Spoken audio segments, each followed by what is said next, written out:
जी बेटा, आज का हमारा लेक्चर है लेक्चर नंबर 6। लेक्चर नंबर 1 से लेक्चर नंबर 5 तक हम जो टॉपिक कर चुके हैं वो लेक्चर्स आपके पास अवेलेबल हैं। उनका शॉर्ट इंट्रोडक्शन जो है मैं वो आपको बता देता हूँ कि लेक्चर नंबर 1 में हमने जो डिस्कशन की थी तो वो हमारे पास इंट्रोडक्शन टू ओडीज था। लेक्चर नंबर 2 में हमने इक्वेशन को सॉल्व करना सीखा था। ठीक है, उसमें सेपरेबल इक्वेशन थी। उसके बाद लेक्चर नंबर 3 में हमने होमोजीनियस इक्वेशन को सॉल्व करना सीखा था। लेक्चर नंबर 4 में हमने होमोजीनियस की कुछ क्वेश्चंस को सॉल्व किया था। एंड लेक्चर नंबर 5 में हमने exact equation and integrating factor उसका देखा था। हमारे पास लेक्चर नंबर 6 है। लेक्चर नंबर 6 का जो हमारे पास टॉपिक है वो है बेटा linear equation and integrating factor. ठीक है, पहले हम डेफिनेशन देखते हैं कि लीनियर इक्वेशन क्या होती है। ठीक है बेटे, लीनियर इक्वेशंस के लिए बेटा हमने पहले भी इसकी डेफिनेशन जब स्टार्ट करे थे तो मैंने इसका टच दिया था डेफिनेशन का कि जिसमें वेरिएबल की जो डिग्री है वो 1 होनी चाहिए, यानी डेरिवेटिव जो है हमारे पास ना उसकी डिग्री 1 होनी चाहिए। ये सबसे पहले मैं आपको दिखाता हूँ डेफिनेशन है जो लीनियर इक्वेशन की, वो उसकी जनरल फॉर्म ये है। ये लीनियर इक्वेशन की बेटा जनरल फॉर्म है A N D N Y over D X N, यानी nth डेरिवेटिव, फिर nth डेरिवेटिव में से एक कम कर लें, फिर फर्स्ट डेरिवेटिव, फिर single derivative y is equal to G of X. अगर इस इक्वेशन में यानी डिफरेंशियल इक्वेशन में हाईएस्ट डिग्री यानी हाईएस्ट डेरिवेटिव अगर 1 है तो हाईएस्ट डेरिवेटिव हमारे पास क्या है बेटा 1, मतलब n की वैल्यू अगर हम 1 पुट कर देते हैं तो हमारे पास जो इक्वेशन आ जाएगी उसको हम बोलते हैं लीनियर इक्वेशन। लीनियर इक्वेशन या लीनियर फर्स्ट ऑर्डर इक्वेशन। ठीक है, किसी भी डिफरेंशियल इक्वेशन में जो डिफरेंशियल इक्वेशन की जनरल फॉर्म है हमारे पास, उसमें अगर हम n को 1 पुट करते हैं तो हमारे पास जो आंसर आएगा वो क्या आएगा बेटा linear first order equation. Clear हो गई बात? ठीक है, अब इसकी डेफिनेशन हम बाय वर्ड्स देख लेते हैं। अब ये देखें ना, अगर मैं यहाँ पे n को 1 पुट करता हूँ, ठीक है जी, ये क्या आ जाएगा a1, ये आएगा dy ओवर dx, ये 0 हो जाएगा, a नॉट आ जाएगा, a नॉट फिर ये सारा कट जाएगा, हमारे पास y आ जाएगा, बाकी सारी टर्म हमारे पास 0 हो जाएंगी ऑफ g ऑफ x। ठीक है जी, तो इससे हमारे पास जो डेफिनेशन बनती है वो ये है क्या, differential equation of the form a1x dy over dx plus a not of x y is equal to g of x is said to be linear equation. ठीक है, ये हमारे पास डेफिनेशन है किसकी बेटा, लीनियर इक्वेशन की डेफिनेशन है। जैसे लास्ट टाइम हमने डिफरेंट इक्वेशंस की डेफिनेशंस की है और उसके बाद उनको सॉल्व किया है, सेम एज इसकी भी हमने डेफिनेशन देखी है और इसके बाद इसको हमने सॉल्व करना है। डेफिनेशन दोबारा रिवाइज कर लेंगे। डिफरेंशियल इक्वेशन की जनरल फॉर्म में अगर n को 1 पुट कर दें, ये बोल लें आप, या आप ये बोलें कि कोई भी डिफरेंशियल इक्वेशन जिसमें डेरिवेटिव की हाईएस्ट पावर यानी डिग्री जो है वो 1 होगी तो वो भी क्या कहलाती है, लीनियर इक्वेशन कहलाती है। ठीक है, किसी भी लीनियर इक्वेशन का जो इंटीग्रेटिंग फैक्टर होता है, जैसे कि हमने एग्जैक्ट इक्वेशन का किया था और इंटीग्रेटिंग फैक्टर पे हमने प्रॉपर लेक्चर दिया था, तो अब इसका बस मैं डायरेक्टली बता देता हूँ कि इस इक्वेशन का जो इंटीग्रेटिंग फैक्टर है वो हमारे पास क्या है बेटा, mu of X is equal to E की पावर में है integration of P of X D X. ये इसका क्या है, इंटीग्रेटिंग फैक्टर है, किसका, लीनियर इक्वेशन का। अच्छा, यहाँ पे पी ऑफ एक्स क्या है वो मैं आगे बता देता हूँ कि हमारे पास पी ऑफ एक्स की वैल्यू जो है वो क्या होगी। ठीक है, वैसे जनरल शेप में देखें तो पी एफ एक्स की वैल्यू हमारे पास है A not over A one. A not over A one क्या होगा, ये मैं जनरल बता रहा हूँ आपको ना, क्वेश्चन में भी बताऊंगा कि आपने पी एफ एक्स की वैल्यू कैसे निकालनी है। ये देखें ना, ए नॉट है और ये ए वन है, मतलब D Y over D X को जब हम सिंगल करते हैं, मतलब अकेला छोड़ देते हैं ना, उसके साथ जो भी वैल्यू है उसको हम बोथ साइड पे डिवाइड कर देते हैं, तो ए वन डिवाइड होगा तो ये बचेगा D Y over D X, और इधर ए नॉट पे डिवाइड करेंगे ए वन, तो ये जो वैल्यू हमारे पास आएगी इसको हम पी ऑफ एक्स का नाम देते हैं। ठीक है बेटा, इसको हम क्या नाम देते हैं, पी ऑफ एक्स का नाम देते हैं। तो ये डेफिनेशन थी। और अब हम आते हैं कि अगर हमारे पास लीनियर इक्वेशन हो तो उसको हमने सॉल्व कैसे करना है, पहली बात।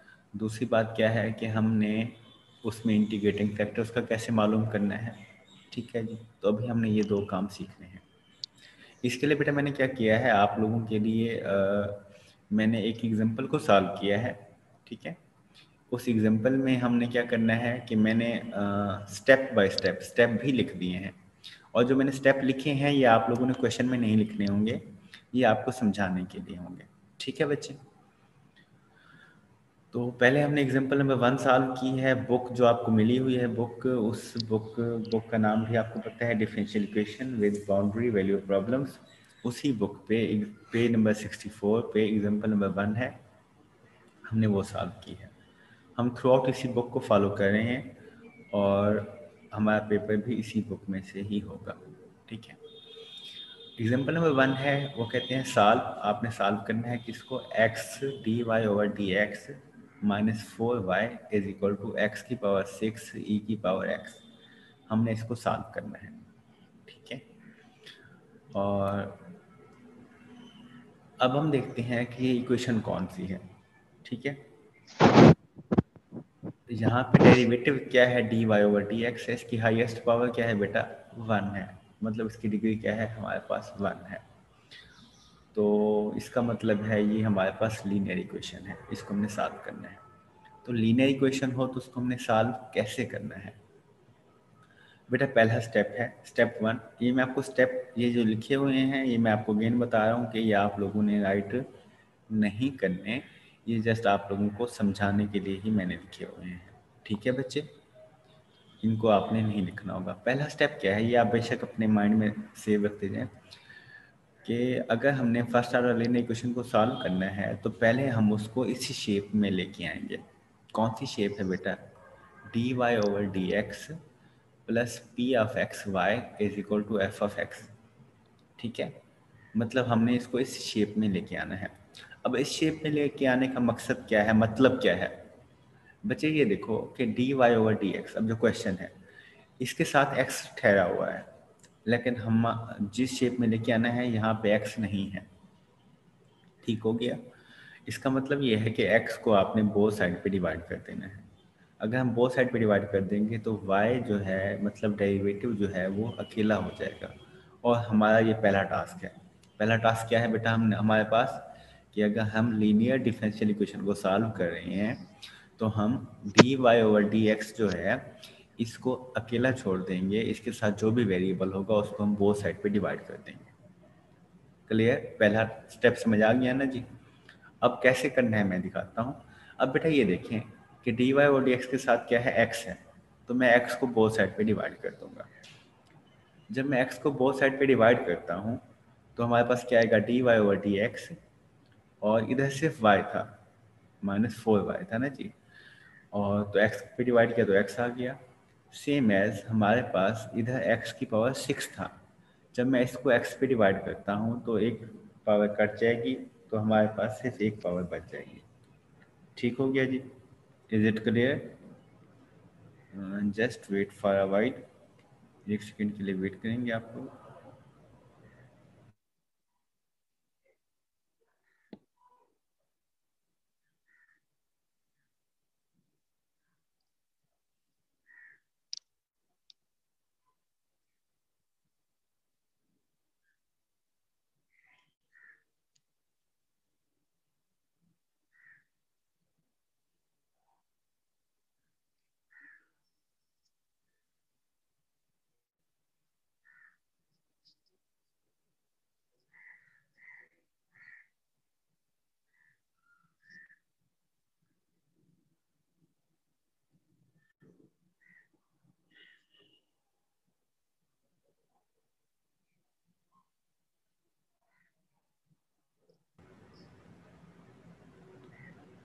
सॉरी फॉर इंटरप्शन बेटा। तो हम कहाँ पे थे बेटा कि हमने पहला स्टेप कर लिया। पहला स्टेप रिवाइज करूंगा मैं। पहला स्टेप बेटा ये था कि हमने क्या करना है, D Y over D X को हमने सेपरेट छोड़ देना है। हमने छोड़ दिया, उसके साथ एक्स था, हमने एक्स को बोथ साइड पे डिवाइड कर दिया। ये हमारे पास पहला स्टेप था। सेकंड स्टेप क्या है? सेकंड स्टेप ये है कि identify P of x. P of x को आइडेंटिफाई करो आप, ठीक है, एंड फाइंड इंटीग्रेटिंग फैक्टर, और हमने इंटीग्रेटिंग फैक्टर निकालना है। बहुत ही आसान काम है। अब इंटीग्रेटिंग फैक्टर या पी ऑफ एक्स कैसे फाइंड करेंगे? ठीक है बच्चे, इंटीग्रेटिंग फैक्टर का फार्मूला तो मैंने लिख दिया है, आपको पहले भी बता दिया कि इंटीग्रेटिंग फैक्टर जो है इसके इक्वल होगा, और इसमें पी ऑफ एक्स जो है वो फाइंड कैसे करना है, ठीक है।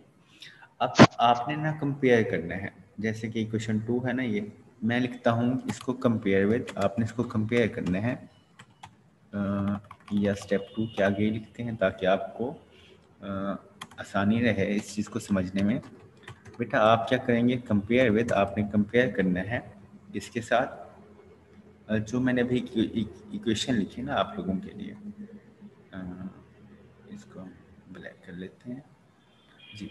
बेटा मैंने इक्वेशन कौन सी लिखी थी अभी? ये वाली इक्वेशन, ठीक है जी। इस इक्वेशन के साथ आपने इसको कंपेयर करना है। कंपेयर विद, आप जब इसके साथ कंपेयर करेंगे किसको बेटा? इक्वेशन 2। कंपेयर इक्वेशन 2,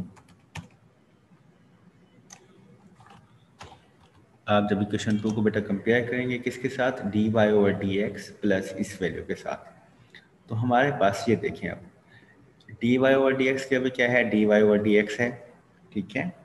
आगे क्या है? P of X Y, P of X Y. अब पी ऑफ एक्स के अभी क्या आ रहा है बेटा? -4/x। इसका मतलब है हमारे पास पी ऑफ एक्स की वैल्यू किसकी इक्वल आ जाएगी? -4/x की इक्वल आ जाएगी, ठीक है। हमारे पास इसकी वैल्यू क्या आ जाएगी? -4/x के इक्वल आ जाएगी, ठीक है। तो अब ये पी एफ एक्स की वैल्यू तो आ गई हमारे पास, ठीक है बच्चे, पी एफ एक्स की वैल्यू आ गई। ये पहला काम था स्टेप 2 में, आइडेंटिफाई पी एफ एक्स, हमने पी एफ एक्स की वैल्यू निकाल ली। नेक्स्ट काम क्या है? Find integrating factor. अब हमने इंटीग्रेटिंग फैक्टर निकालना है। इंटीग्रेटिंग फैक्टर का फार्मूला ये है कि ई ऊपर integration of P of X D X. अब पी ऑफ एक्स क्या है हमारे पास बच्चे? -4/x है, तो अब हम इंटीग्रेटिंग फैक्टर निकालते हैं। क्या निकालना है हमने बच्चे? Integrating factor. Integration of P of x, अब पी ऑफ एक्स की वैल्यू क्या है बेटा? -4/x dx, ठीक है, इज इक्वल टू, अब -4 कांस्टेंट है, बाहर निकाल लेंगे, हमारे पास बचेगा 1/x।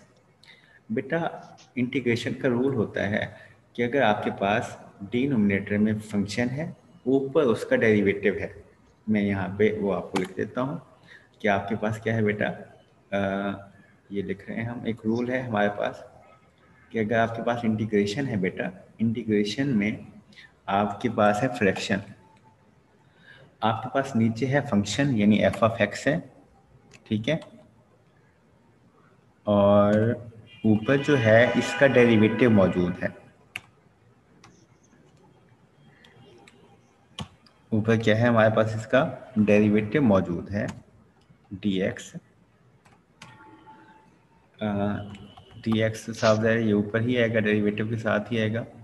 अगर नीचे फंक्शन है, ऊपर उसका डेरिवेटिव है, तो हमने क्या करना है कि इसकी जो इंटीग्रेशन होगी वो किसकी इक्वल आती है बेटा? Natural log of function, natural log of function. तो इसका डेरिवेटिव आ जाएगी natural log of function F of x plus constant,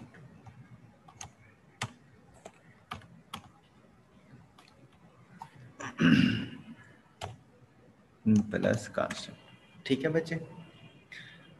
तो ये रूल ऑफ इंटीग्रेशन है, ये भी आपके नोट्स में मैं लिख देता हूँ ये चीज़, ताकि आपको समझने में आसानी रहे कि हमने कौन सा रूल अप्लाई किया हुआ है, ठीक है बेटा। ये देखिए ना, नीचे x है, x का डिफरेंशियल जो है वो ऊपर है, इसकी इंटीग्रेशन जो बनेगी वो नेचुरल लॉग ऑफ x बनेगी, ठीक है। मैं यहाँ पे ये मेंशन कर देता हूँ कि हमने ये वाला रूल अप्लाई किया हुआ है, ठीक है जी। अच्छा, अब ये देखें, इसका डेरिवेटिव तो आ गया, इंटीग्रेशन आ गई नेचुरल लॉग ऑफ एक्स। अब नेचुरल लॉग की प्रॉपर्टी है, लॉग की प्रॉपर्टी कि उससे पहले जो होगा वो पावर में चला जाता है, तो ये बन जाएगा नेचुरल लॉग ऑफ एक्स की पावर -4, ठीक है। एक्सपोनेंशियल और लॉग एक दूसरे के एंटी होते हैं, कट जाएंगे, तो हमारे पास आंसर क्या आएगा, एक्स की पावर -4 आ जाएगा। हमारा स्टेप 2 कंप्लीट हो गया। ठीक है, अगेन देख लेते हैं हम, अगेन रिवाइज कर लेते हैं। स्टेप 1 में हमने क्या किया कि dy और dx को हमने सेपरेट करना है, हमने सेपरेट कर दिया। नेक्स्ट स्टेप में हमने क्या करना था बच्चे, नेक्स्ट स्टेप में हमने ये काम करना था कि हमने फाइंड करना था पी ऑफ एक्स और उसके बाद इंटीग्रेटिंग फैक्टर। तो हमने पी ऑफ एक्स भी मालूम कर लिया और इंटीग्रेटिंग फैक्टर भी मालूम कर लिया। पी ऑफ एक्स मालूम करने के लिए आपने इक्वेशन 2 को इसके साथ कंपेयर किया और पी ऑफ एक्स की वैल्यू आ गई, और पी ऑफ एक्स की वैल्यू हमने इंटीग्रेटिंग फैक्टर के फार्मूले में पुट की, तो आपके पास इंटीग्रेटिंग फैक्टर भी आ गया। ये हम स्टेप 2 कंप्लीट कर लिया है। अब स्टेप 3 क्या है, स्टेप 3 इज दैट कि आप लोगों ने क्या करना है बेटा, कि आप लोगों ने काम ये करना है कि बोथ साइड पे इक्वेशन 2 जो है ना हमारे पास, उसको बोथ साइड पे इंटीग्रेटिंग फैक्टर से मल्टीप्लाई कर देना है। अब हमारे पास इंटीग्रेटिंग फैक्टर क्या आया, x की पावर -4। ठीक है, अब हम x की पावर -4 से बोथ साइड पे मल्टीप्लाई कर देते हैं। ठीक है जी, अब x की पावर -4 से मैं मल्टीप्लाई करता हूँ इक्वेशन 2 को। अब इधर देखें आप, मैं इक्वेशन 2 हमारे पास ये है ना जी, इक्वेशन 2। ठीक है, इक्वेशन 2 को मैंने बोथ साइड पे x की पावर -4 से मल्टीप्लाई कर देना है। x की पावर -4, x की पावर -4 जी सॉरी, x की पावर -4 से मैंने मल्टीप्लाई कर दिया किसको बेटा, बोथ साइड को, यानी dy और dx। जब मैं इसके साथ मल्टीप्लाई करता हूँ तो इसको तो कोई फर्क नहीं पड़ेगा ना। जब मैं x की पावर -4 को इसके साथ मल्टीप्लाई करता हूँ, जैसे 4 के आगे मैं लिख देता हूँ, अब इसकी पावर -4 है, नीचे पावर -1 है, 1 है। अब 1 जब ऊपर आएगी तो पावर माइनस हो जाएगी ना, तो इसकी पावर टोटल क्या हो जाएगी हमारे पास, 1 -4 एंड -1 की आएगी -5। अब इधर से x कट जाएगा, इधर से हमारे पास क्या बचेगा, सिर्फ y बचेगा। इसी तरह अगर मैं x की पावर -4 को मैं इधर मल्टीप्लाई कर देता हूँ, तो बेस सेम है, पावर्स आपस में ऐड हो जाएंगी। 5 -4 क्या आएगा हमारे पास, सिर्फ 1 बच जाएगा। तो हमारे पास इसका आंसर क्या आएगा, x e की पावर x। तो ये बात समझ आ गई कि मैंने बोथ साइड पे x की पावर -4 को मल्टीप्लाई किया बच्चे। ठीक है, तो हमारे पास ये आंसर आ गया, x की पावर -4 dy/dx -4 x की power -5y is equal to x e की पावर x। क्लियर है ये चीज़? ठीक है, अब हम नेक्स्ट मूव करते हैं कि जब हमने मल्टीप्लाई किया तो हमारे पास ये आंसर आ गया।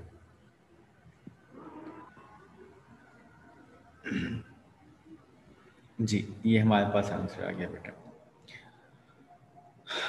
अब हमने क्या करना है, इक्वेशन 2 को मल्टीप्लाई किया हमने और हमारे पास ये आंसर आ गया। ये देखें जी, x की पावर -4 dy/dx -4 x की power -5y is equal to x e की पावर x। अब हम आते हैं स्टेप 4 पे। स्टेप 4 में बेटा ऐसे है, अब ये थोड़ा लॉजिकल स्टेप है। स्टेप 4 में बेटा हमने, हमारे पास जो रिजल्ट बन चुका है ना अब, ठीक है ना, वो रिजल्ट ऐसे बन चुका है कि उसमें अगर हम ऑब्जर्व करें तो ये दो वैल्यूज़ हैं। ये क्या है बेटा, दो वैल्यूज़ हैं, जैसे ही मैंने यहाँ पे लिखा हुआ है x की पावर -4 एंड y। अगर मैं इनका डेरिवेटिव लेता हूँ, क्या लेता हूँ बच्चे, मैं इनका डेरिवेटिव लेता हूँ, तो ये एक अलग फंक्शन है x की पावर -4 और y अलग फंक्शन है, ये दो फंक्शन है। ठीक है जी, जब मैं इनका डेरिवेटिव लेता हूँ, ठीक है बेटा, तो जब दो फंक्शंस को मल्टीप्लाई हो रही हैं और उनका डेरिवेटिव लेना पड़े तो हम यूज़ करते हैं प्रोडक्ट रूल। क्या यूज़ करते हैं बेटा, प्रोडक्ट रूल। प्रोडक्ट रूल के मुताबिक क्या होता है कि फर्स्ट सेम, ठीक है, डेरिवेटिव ऑफ सेकेंड, तो y का डेरिवेटिव क्या आएगा बेटा, y का डेरिवेटिव हमारे पास आएगा dy/dx। यहाँ मैं इसको चेंज कर दूँ पहले। ठीक है, first sem derivative of y, फिर प्लस सेकंड सेम यानी y सेम आएगा x की पावर -4 का डेरिवेटिव। तो बेटा x की पावर -4 का डेरिवेटिव क्या आएगा, -4 पहले आ जाएगा, एक्स -4 पहले आ जाएगा, फिर एक्स की पावर में एक कम हो जाएगा, ठीक है जी। पावर पहले फिर पावर में से एक कम। अब -4 -1 जब हम करते हैं तो वो क्या आ जाएगा, -5, ठीक है। तो मतलब हमारे पास जो इसका आंसर बन जाएगा वो ये बनेगा -4 x की पावर -5 एंड आगे क्या आएगा y, ठीक है। अगर मैं x की पावर -4 y का डेरिवेटिव लूँ तो मेरे पास ये आंसर आता है x की पावर -4 dy/dx -4 x की पावर -5। अब बेटा ये देखें, अगर आप ऑब्जर्व करें तो ये जो ऊपर वैल्यू है क्या ये इसका डेरिवेटिव बन रही है, देखें तो ये सेम टू सेम वही वैल्यू वही डेरिवेटिव बन रहा है हमारे पास, ठीक है। तो इस वैल्यू को क्या मैं इसको सेम एज ऐसे लिख सकता हूँ जैसे मैंने यहाँ पे लिखा हुआ है, ये देखें ना इसका डेरिवेटिव ये आया ना, ठीक है।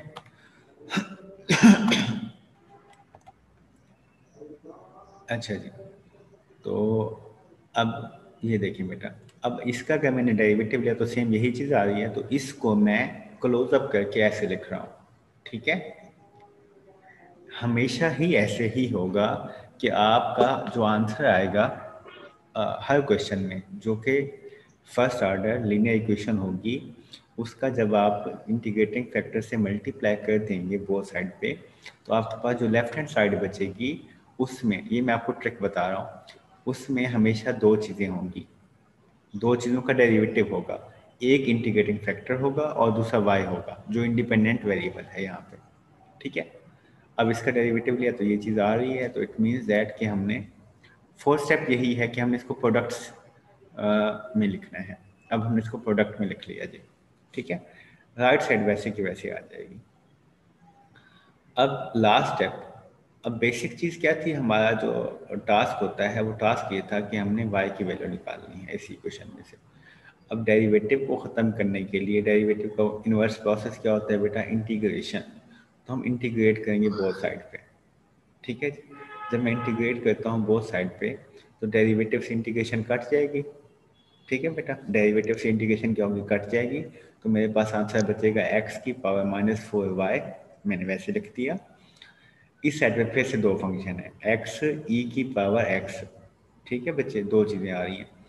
अब जब अभी मैंने डिस्कस किया है आपके साथ कि जब आपके पास जो है दो वेरिएबल्स आ रहे होंगे, ठीक है जी, जब आपके पास क्या आ रहे होंगे, दो वेरिएबल दो फंक्शंस आ रहे हैं और आपने दोनों का क्या मालूम करना है, डेरिवेटिव। फिर हम देखेंगे कि वो मल्टीप्लाई हो रहे हैं या ऐड हो रहे हैं। तो अगर ऐड हो रहे हैं तो दोनों को सिंपल सिंपल हमने डेरिवेटिव निकाल लेना है, अगर मल्टीप्लाई है तो हम प्रोडक्ट रूल लगाएंगे। सेम एज जब दो वेरिएबल आपस में मल्टीप्लाई हो रहे हैं और आपने उनकी इंटीग्रेशन मालूम करनी है, क्या मालूम करनी है बेटा, इंटीग्रेशन मालूम करनी है, तो भी आपको रूल लगाना पड़ता है। This rule is called integration by partition, ठीक है ना, या integration by parts, sorry integration by parts बोलते हैं उसको हम, ठीक है जी। तो इसको हम इंटीग्रेशन बाय पार्ट्स से मालूम कर लेंगे।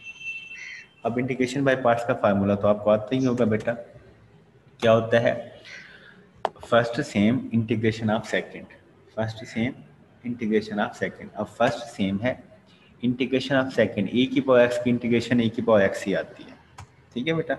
एक्सपोनेंशियल फंक्शन जो है इसका डेरिवेटिव भी वही आता है और इसकी इंटीग्रेशन भी वही आती है, माइनस इंटेग्रल, हम क्या निकालेंगे बेटा, integral first same integration of second minus integral integration of second, second की इंटीग्रेशन इन e की पावर x की इंटीग्रेशन अगेन e की पावर x ही आ जाएगी। डेरिवेटिव ऑफ फर्स्ट, अब फर्स्ट क्या है, x है, x का डेरिवेटिव क्या आएगा बेटा, 1 आएगा dx, ठीक है जी। First same integration of second minus integral integration of second derivative of first, ठीक है बच्चे। तो ये हमने किया, तो इसके बाद हमारे पास आंसर क्या आएगा, इज इक्वल टू, ये वैसे आ जाएगा बेटा, e की पावर x की इंटीग्रेशन फिर से e की पावर x आ जाएगी, तो हमारे पास जो आंसर आएगा वो यही आ जाएगा, x e की पावर x, x e की पावर x, ठीक है जी, माइनस e की पावर x की इंटीग्रेशन फिर से वही e की पावर x आ जाएगी हमारे पास, ठीक है जी, प्लस कांस्टेंट, ये आपके पास आंसर आ जाएगा। तो जब मैंने बोथ साइड पे इंटीग्रेशन की है तो मेरे पास आंसर इस टाइप का आ गया, एक्स की power minus 4y is equal to X E की पावर एक्स माइनस ई की पावर एक्स प्लस कांस्टेंट। ठीक है, अब हमें तो y की वैल्यू चाहिए, y के साथ क्या है, x की पावर माइनस 4। बेटा ये देखना, x की पावर माइनस 4 का मतलब क्या है कि x की वैल्यू जो है वो नीचे जाके क्या हो जाएगी, प्लस हो जाएगी। x की पावर माइनस 4 है हमारे पास, तो ये किसके इक्वल होती है, 1 ओवर x की पावर 4 के, 1 ओवर x की पावर 4 के। ठीक है जी, तो अब y के साथ क्या है, 1 ओवर x की पावर 4 है, तो हमने ख़त्म करना है, तो डिवाइड है तो इस साइड पे मल्टीप्लाई कर दोगे। जब मल्टीप्लाई होगा x और x पावर 4 क्या हो जाएगा, x की पावर 5। ठीक है, e की पावर x है तो साथ में x की पावर 4 वैसे आ जाएगा, प्लस c x की पावर 4। ठीक है जी, तो ये हमारे पास y की वैल्यू आ जाएगी और ये आपका आंसर होगा। ठीक है, ये आपके असाइनमेंट है बेटा। इस एग्जाम्पल के फ़ौरन बाद आगे जो है एग्जाम्पल नंबर 2 है, पेज नंबर 65 पे, और साथ में आपने एक क्वेश्चन सॉल्व करना है, वन क्वेश्चन ऑफ एक्सरसाइज। आपने एटलीस्ट एक क्वेश्चन जो है एक्सरसाइज का करके ये आपने आज ही मुझे सबमिट कराना है। ठीक है जी, मैं रिवाइज कर लूँगा पूरे प्रोसेस को, आपको का अगेन फोकस होना चाहिए। हमारा टॉपिक आज पे क्या था बेटा, linear equation and integrating factor. Linear equation क्या थी बेटा, कि हमारे पास जो डिफरेंशियल इक्वेशन की जनरल फॉर्म है, अगर उसमें n की वैल्यू 1 पुट करें तो हमारे पास लीनियर फर्स्ट ऑर्डर इक्वेशन आ जाती है। एक डेफिनेशन ये है। दूसरी डेफिनेशन हमारे पास क्या है बेटा, कि हमारे पास कोई भी डिफरेंशियल इक्वेशन जिसमें हाईएस्ट डेरिवेटिव की हाईएस्ट पावर 1 है, उसको भी हम लीनियर इक्वेशन का नाम देते हैं। लीनियर इक्वेशन का इंटीग्रेटिंग फैक्टर का फार्मूला ये है हमारे पास, mu of X is equal to E की power integration of P of X D X. ये इंट्रोडक्शन था। इन लीनियर इक्वेशन को सॉल्व कैसे करने हैं बेटा, मैंने स्टेप बाय स्टेप आपको बता दिया है, लिखे हुए भी हैं स्टेप। आपने जब क्वेश्चन सॉल्व करना है तो आपने सिंपल सॉल्व करना है, ये स्टेप आपके माइंड में होने चाहिए। ठीक है, पहला स्टेप क्या है कि आपको जो भी इक्वेशन गिवन होगा उसमें डी वाई और डी एक्स को सेपरेट कर लें, अलग से निकाल लें, उसके साथ जो भी वैल्यू है उसको बोथ साइड में मल्टीप्लाई कर दें, हमने कर लिया। सेकंड स्टेप में हमने पी ऑफ एक्स की वैल्यू निकालनी है। वो कैसे, आपने इस इक्वेशन को कंपेयर करना है किसी इक्वेशन के साथ, इस इक्वेशन के साथ, D Y over D X plus P of X Y is equal to F of X. ये स्टैंडर्ड फॉर्म कहलाती है किसकी, लीनियर इक्वेशन की, लीनियर डिफरेंशियल इक्वेशन की। अच्छा, तो पी ऑफ एक्स की वैल्यू हमारे पास आ जाती है minus 4 over X. Integrating factor में हम पी ऑफ एक्स की वैल्यू पुट करते हैं तो हमारे पास इंटीग्रेटिंग फैक्टर आ जाता है। ठीक है जी, इंटीग्रेशन में हमने इंटीग्रेशन का रूल ये वाला यूज़ किया है। अच्छा जी, इसके बाद हमने क्या किया बेटा, स्टेप 3 जो है हमारे पास, स्टेप 3 में हमने क्या किया कि बोथ साइड पे इंटीग्रेटिंग फैक्टर को मल्टीप्लाई कर दिया। स्टेप 4 में हमने उसी को डिनोट किया कि ये जो हमारे पास लेफ्ट साइड बन रही है, ये डेरिवेटिव बन रही है किसकी, प्रोडक्ट का इंटीग्रेटिंग फैक्टर, और दूसरा y का डेरिवेटिव बन रही है। ठीक है, show result as a derivative of product of integrating factor and y। ठीक है बच्चे, उसके बाद लास्ट स्टेप पे आपने क्या करना है, डेरिवेटिव खत्म करने के लिए इंटीग्रेशन लेंगे तो हमारे पास ये आंसर आ जाएगा। हमें वैल्यू y की चाहिए तो उसके साथ x की पावर माइनस 4 है, तो उसको हम जब डिवाइड है उधर मल्टीप्लाई करेंगे तो हमारे पास y की वैल्यू आ जाएगी। तो ये हमारा आज का जो है लेक्चर है बेटा। ये लेक्चर आप सबको PDF में मिल जाएगा, इसकी रिकॉर्डिंग भी मिल जाएगी, और ये गूगल क्लासरूम पे दोनों चीज़ें अवेलेबल हो जाएंगी आज ही। इंशाल्लाह कल जो है हमने नेक्स्ट पढ़ना है इसी बुक में से ही, और ये असाइनमेंट जो है आपने आज रात तक ही सबमिट करा देनी है। आई होप सो कि सबमिट करा देंगे आप लोग। ओके बेटा जी, कीप स्माइलिंग। अल्लाह हाफ़िज़।